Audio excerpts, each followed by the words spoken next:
Hello everyone, this is Mike. Welcome to my channel, Mike the Tech Savvy. I have a very interesting comparison for you today between the Fitbit Alta HR that I have here on my left wrist and the Xiaomi Mi Band 3 that I have on my right wrist.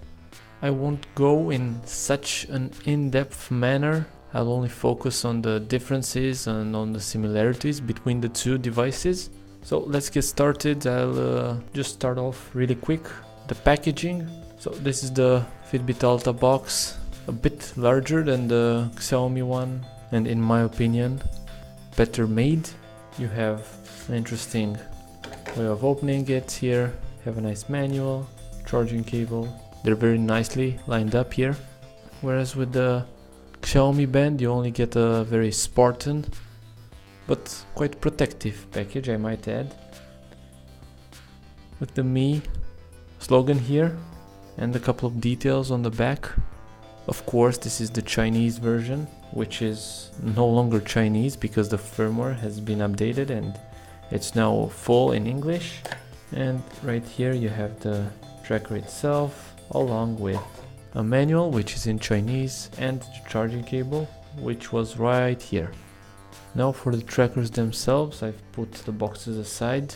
They are quite similar in shape, the size is quite similar as well. The Xiaomi Band is a little bit bigger, but it's not really noticeable and can be worn on basically any wrist size because you have a large number of holes that you can adjust the strap.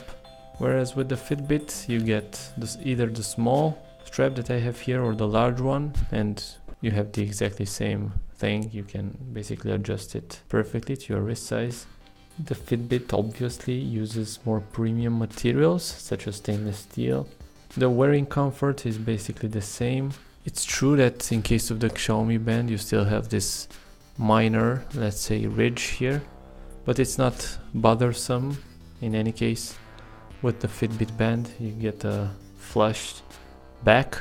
The displays are a little bit different in functionalities. So with the Fitbit you need to tap the device to wake it up and then tap to go into the next functions. With the Xiaomi Band you simply tap once and then you can swipe to go into different menus. I've noticed that the Fitbit display is indeed brighter. From my point of view, they both can be seen in bright sunlight.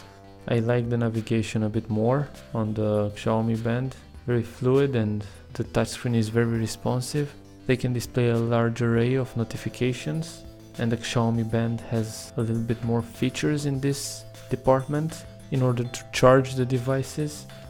With the Fitbit Alta you simply put the charger here on the back, you clip it on the back, and then you charge it for like 1.5 hours and it's full from, let's say, almost 0%. Whereas with the Xiaomi Band you have to remove the actual tracker from the strap like so, and now you simply place it into the charger here, this, boom, and then you stick it into an USB outlet. As simple as that. The Xiaomi fitness tracker is also water resistant. This one is rated to 50 meters water resistance. This means you can swim with it. I've already done this and I can tell you for sure that there are no problems whatsoever, even if increased water pressure is directed towards the device, so it's all good. With the Fitbit you can't really dive. It's clearly said that you should only shower at most with it. So it's a big plus for the Xiaomi Band here. Now let's talk battery life. So with the Fitbit Alta I get around, let's say, 5 to 6 days with normal usage. I don't use the notification part, so I can't really tell you how is the standby time when the notifications are turned on. With the Mi Band 3 I get around 10 days of battery life if I have the heart rate frequency set to 1 minute. So if I would increase this to 10 or 20, it would greatly increase the standby time. This is another big plus for the Mi Band 3. Now the most interesting part, and the most important one actually, is the functionality. So I can tell you right off the bat that neither of these two devices are 100% accurate. Of course, the manufacturers didn't claim this. I recorded more trips of 1, 2 and more kilometers with the GPS turned on the mobile phone. And this one, the Mi Band 3, lost about 10 to 15% in steps and about the same in distance, whereas the Fitbit lost even more. So in a 1 kilometer journey, it recorded only 600 meters, which is way off the mark. I wore it as they mention in the manuals. Take the final results with a pinch of salt, because basically the results that you get on these devices are only for reference. You can't really rely on them 100%. Another category in which these two are completely different is the price. The Mi Band 3 can be found for as less as $30-40 US, whereas the Alta HR is about 4 to 5 times this amount. I think I summed up the main points that really make a fitness tracker what it is. If you have any additional questions, feel free to ask them in the comment section below. Another category in which these devices differ is the app. So for the Mi Band, you use the Mi Fit app, and for the Fitbit tracker, you use the Fitbit app. They're quite different, but they provide you with the most important stuff.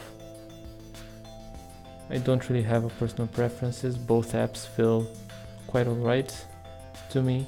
They have their pros and cons, but I won't dwell too much on them because they're basically the same. What I miss with the Mi Fit app is a place where you can adjust the stride length. I'm wondering if I can maybe increase the accuracy of the tracker. Yeah, so this is basically the comparison between these two fitness trackers. I tried to be as less biased as possible in order to provide you with an accurate comparison. If I have to choose a winner between these two, I would probably pick with a very narrow margin the Xiaomi Mi Band 3, for the fact that it's first of all much cheaper, so in case it gets damaged you can replace it much easily. It has a longer battery life and it's water resistant. The last two things make it way better than the Fitbit. Of course the Fitbit is more stylish. You can replace the bands very easily, exactly like with the Mi Band here. Someone can argue that the Fitbit device looks better. It's kind of the same for me. I don't really have a preference in the design department. I try to do this comparison as in-depth as possible. I hope you enjoyed it. If you did, feel free to press the thumbs up button. Of course, if you have any additional questions or suggestions, feel free to leave them in the comment box below. If you'd like to see similar videos in the future, also press the subscribe button, which will be displayed right here in the bottom left part. Once again, thank you so much. This was Mike the Tech Savvy. I wish you a great day. Bye.